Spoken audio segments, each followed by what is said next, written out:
तुळजापूर नगरपालिका निवडणुकीमध्ये नगराध्यक्ष पदासाठी भाजपने ड्रग्स तस्करीतील संशयित आरोपीला उमेदवारी दिली आहे। यानंतर सर्वत्र टीकेची झोड उठते। तुळजापूर नगर परिषद निवडणुकीमध्ये विनोद गंगणे हा भाजपचा चेहरा असेल, त्यामुळे गुन्हेगारांना भाजपमध्ये राजाश्रय मिळतोय का असा प्रश्न पडू लागलाय। बघूया।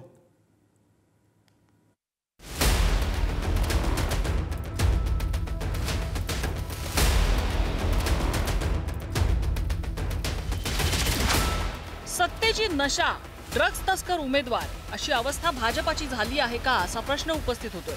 कारण तुळजापूर नगर परिषदेच्या अध्यक्षपदासाठी भाजपाने चक्क ड्रग्स तस्करातील आरोपी विनोद गंगणे याला उमेदवारी दिली आहे। त्यामुळे पार्टी विथ डिफरन्स नव्हे तर पार्टी विथ माफिया अशी टीका भाजपावर सुरू झाली आहे। आता विनोद गंगणे आहे कोण?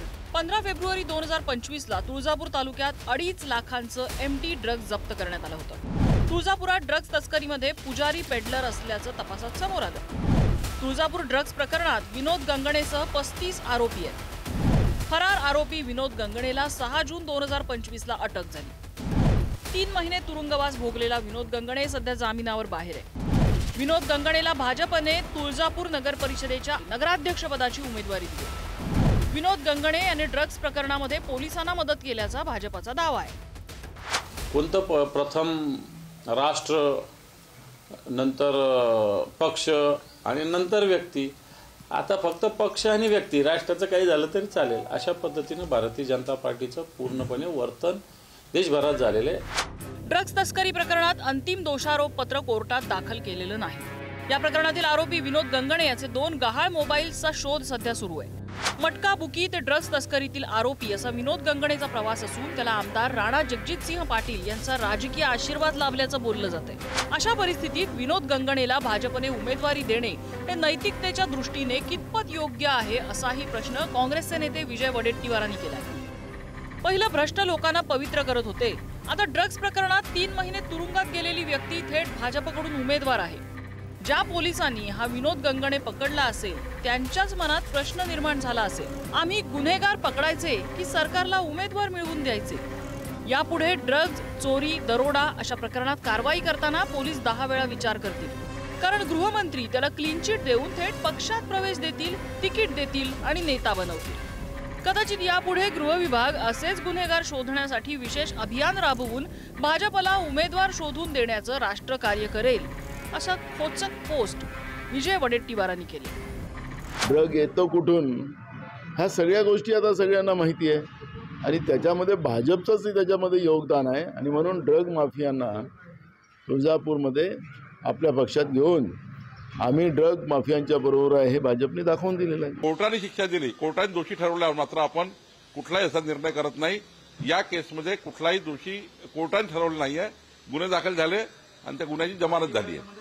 जामीनदार अनेक लोक आहे महाराष्ट्रामध्ये, अनेक पक्षामध्ये आहेत, यादी मोठी आहे। तुळजापूर ड्रग्स प्रकरणातल्या आरोपींना भाजपा आमदार राणा जगजितसिंह राजाश्रय देत असल्याचा आरोप केला जातो। गेल्या आठवड्यात ड्रग्स तस्करी गुन्ह्यातील आरोपी संतोष कदम आणि बापू कणेला भाजपात प्रवेश देऊन पावन करून घेण्यात आलं। याबाबत खासदार सुप्रिया सुळे यांनी गेल्या आठवड्यात मुख्यमंत्री देवेंद्र फडणवीसांना पत्र लिहिलं होतं। त्यावरून आता भाजपा आमदार राणा जगजितसिंह पाटलांनी खासदार सुप्रिया सुळेंना पत्राच्या माध्यमातूनच प्रत्युत्तर दिलंय। खासदार सुळे यांनी ज्या पद्धतीने सलग 2दा तुळजापूरच्या ड्रग्स प्रकरणाबाबत वक्तव्य केली त्यामागील सत्य तपासण्याचा प्रयत्न त्यांनी केला नाही। ड्रग्स प्रकरणाची माहिती मिळताच मी स्वतः पोलीस अधिकाऱ्यांना कल्पना दिली। गंगणे यांनी पोलिसांना महत्त्वाची माहिती देत संपूर्ण प्रकरण उघड करायला मदत केली, तरी देखील त्यांनाच आरोपी करण्यात आलं ही खरोखर दुर्दैवाची गोष्ट आहे। माझी प्रामाणिक इच्छा आहे की त्यांचा जो काही गैरसमज झालाय, जी काही चुकीची माहिती त्यांना देण्यात आलेली आहे ती दूर व्हावी आणि त्यांच्याबरोबर स्वाभाविकपणे चर्चा करायला आणि पुरावे त्यांना दाखवायला मी बिलकुल तयार आहे। ड्रग्स प्रकरणाची जी काही माझ्या भावना होत्या, एक आई म्हणून, एक नागरिक म्हणून आणि एक लोकप्रतिनिधी म्हणून, त्या मी माननीय मुख्यमंत्र्यांकडे मांडल्या होत्या। तो एक मुद्दा, तर त्यांनी हे पत्र आणि जस्टिफिकेशन माननीय मुख्यमंत्र्यांना द्यायला पाहिजे होतं। ते मला का जस्टिफिकेशन देतायत माहिती नाही।